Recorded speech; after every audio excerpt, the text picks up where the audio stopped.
Hello aspirants, welcome to Coaching Classes by Ash. My name is Asha Tiwari and I am back with the other topic for पुराना IPC और अभी का नया भारतीय न्याय संहिता। तो बात करते हैं आज चैप्टर नंबर 4 की। चैप्टर 4 हमें आज स्टार्ट करना है, जिसमें हम स्टार्ट करेंगे अबेटमेंट का टॉपिक। Section number 45 it is for abetment. तो अब देखते हैं कि अबेटमेंट होता क्या है। ठीक है, अबेटमेंट कैसे होता है, अबेटमेंट कौन करता है, इसमें सजा क्या है और इसकी प्रक्रिया क्या है। तो सबसे पहले सेक्शन 45 बात करता है अबेटमेंट ऑफ अ थिंग। देखिए, कोई भी व्यक्ति जो किसी और व्यक्ति को, ठीक है, कुछ करने के लिए इंस्टिगेट करता है या उसको इंस्टिगेट करने के लिए किसी व्यक्ति को इंगेज करता है, किसी कॉन्स्पिरेसी को करने के लिए किसी व्यक्ति को इंस्टिगेट करता है या इंगेज करता है, अब वो एक या एक से अधिक व्यक्ति भी हो सकता है, तो माना जाता है कि ये व्यक्ति जो इंगेज कर रहा है, इंगेज करवा रहा है, इंस्टिगेट कर रहा है, इंस्टिगेट करवा रहा है, वो क्या कर रहा है, वो कर रहा है अबेटमेंट। इसको इंग्लिश में बोलते हैं अबेटमेंट। तो सेक्शन 45 पढ़ते हैं। A person abets the doing of a thing who number 1 instigates any person to do that thing. Number 2, engages with one or more other person or persons in any conspiracy for doing of that thing. If an act or illegal omission takes place in pursuance of that conspiracy and in order to doing of that thing. Number 3, intentionally aids by any act or illegal omission of doing that thing.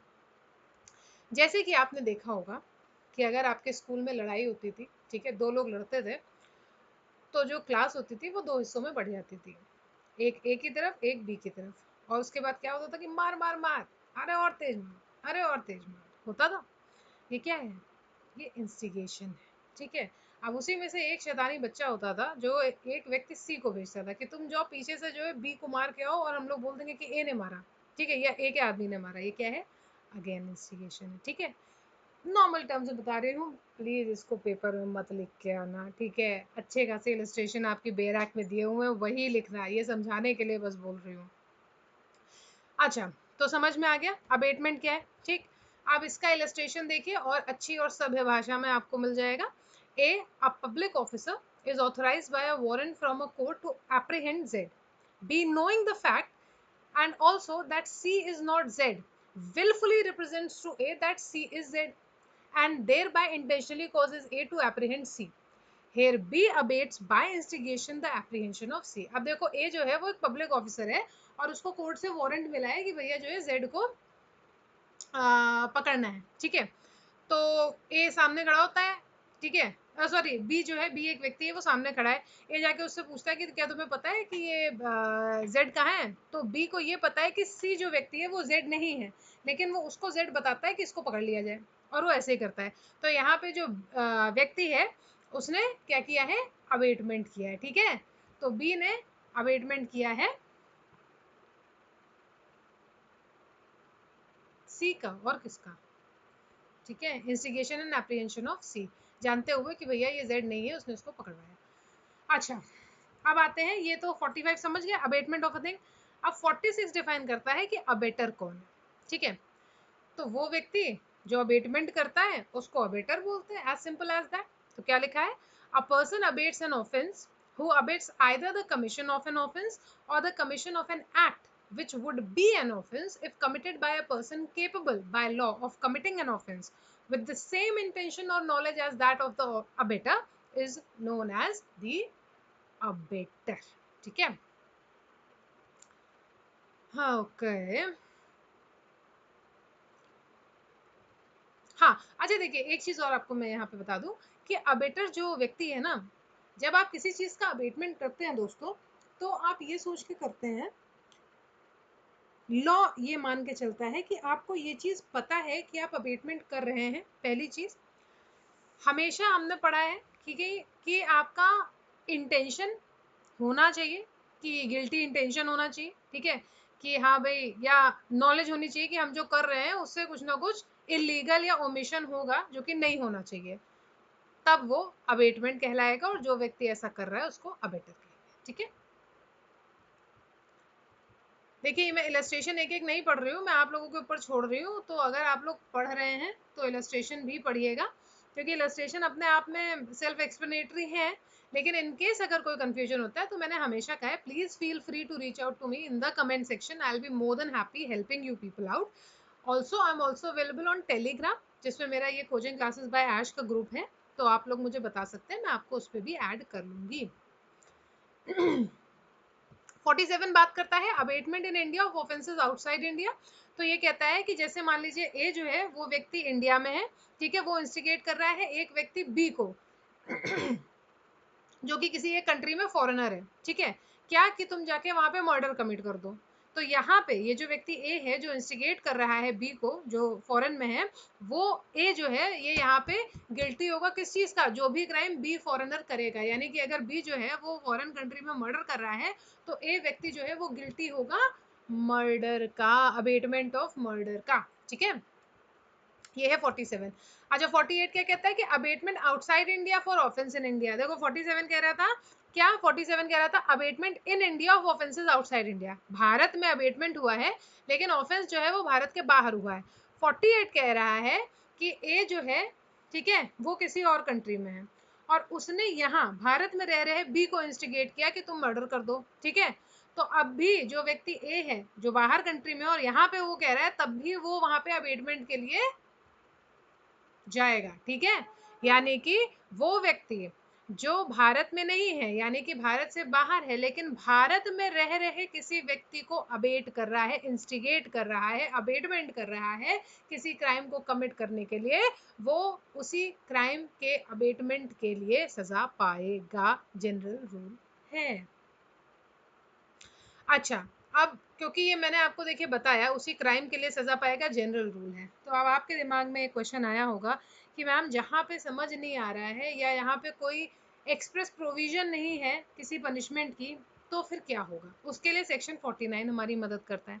Section 49 कहता है कि कोई भी व्यक्ति जो abetment करता है किसी भी ऑफेंस के लिए, ठीक है, जहाँ पे एक एक्ट अबेट हुआ है, एक ऑफेंस कमिट हुआ है, ठीक है, इस अबेटमेंट के कॉन्सिक्वेंस में, लेकिन इस संहिता में ऐसी कोई एक्सप्रेस प्रोविजन है नहीं उस अबेटमेंट के पनिशमेंट के लिए, तो फिर हम क्या करें।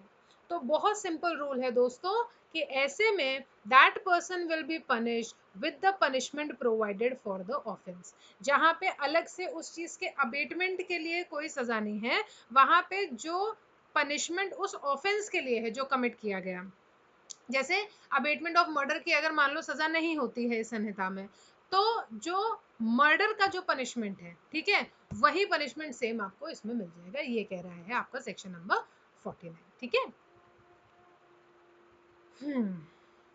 अब आते हैं सेक्शन नंबर 50। सेक्शन 50 कहता है कि punishment of abetment if person abetted does act with different intention from that of abettor.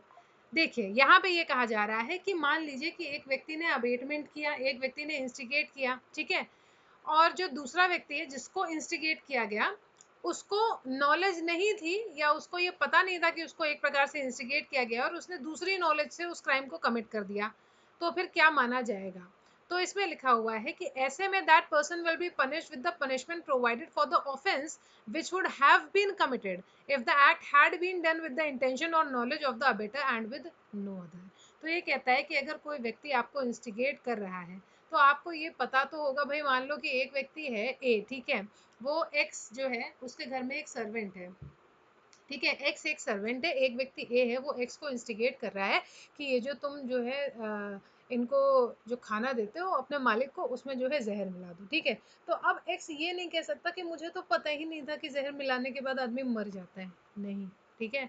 आपको किसी ने इंस्टिगेट किया, ठीक है, आपने मान लिया, ठीक है, आपका इंटेंशन भी नहीं था, हम कह रहे हैं कि उसने आपको बोला कि जो है ये जहर है और ये थोड़ा सा देने पे कुछ नहीं होगा, ठीक है, आपका इंटेंशन क्या था कि नहीं ठीक है मरेगा तो नहीं, मतलब ठीक है, आपने दिया। तो लॉ क्या कहता है, लॉ कहता है कि भाई आपने अगर अबेटर के साथ मिलके काम किया है, उसने आपको इंस्टिगेट किया, आप इंस्टिगेट हुए, उसने अबेटमेंट किया, वो अबेटर है, आप अबेट हुए, तो आप ये मानेंगे कि आपने जो एक्ट किया है वो उसी इंटेंशन और उसी नॉलेज के साथ किया है जैसा कि अबेटर कहता था, जैसा कि अबेटर की इंटेंशन और नॉलेज थी, ठीक है।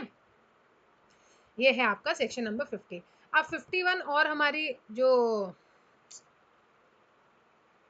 अगर कोई कंफ्यूजन है तो उसको दूर करता है क्या, कि मान लीजिए मैम कि कहा था ये करने को और कर ये दिया गया है, तो क्या होगा, उसके लिए 51 आता है।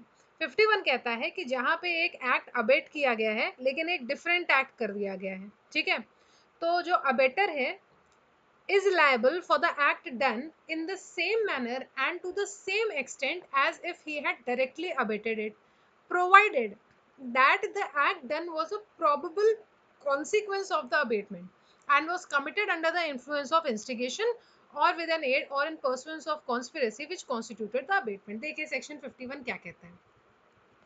सेक्शन 51 बहुत इजी है। सेक्शन 51 का एक इलस्ट्रेशन भी अगर आप पढ़ लेंगे तो समझ में आ जाएगा। वैसे मैं आपको जनरल बता देती हूँ अपना एक एग्जांपल देखिए, मान लीजिए कि एक व्यक्ति ए है, ठीक है, उसने एक व्यक्ति जेड है, उसके हाथ में बंदूक थमाई और कहा कि तुम जाके बी को जो है इस बंदूक से पैर पे गोली मार देना, ठीक है, बी को गुस्सा अगर आए या तुम्हें गुस्सा आए तो तुम उसके पैर पे गोली मार देना।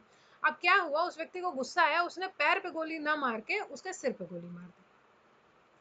अब यहाँ पे ये जो अबेटर है ये नहीं बोल सकता है कि मुझे पता नहीं था। भाई जब आपने उसके हाथ में बंदूक थमाई तो आपने बोला पैर पे गोली मारो, उसने सिर पे गोली मारी, तो ये बिल्कुल प्रोबेबल कॉन्सिक्वेंस था कि इंसान पैर पे गोली ना मार के सिर पे गोली मार दे। भाई जब आपने उसके हाथ में बंदूक थमाई तभी आपको समझ जाना चाहिए था कि कुछ भी हो सकता है। तो ये सेक्शन 51 कहता है कि ऐसे में भी अबेटर लायबल होगा और माना जाएगा कि उसने ये जानबूझ के किया अगर जो हुआ है वो उसके कॉन्सिक्वेंस में हुआ है जो कि हो सकता था। ओके, ये है आपका सेक्शन नंबर 51।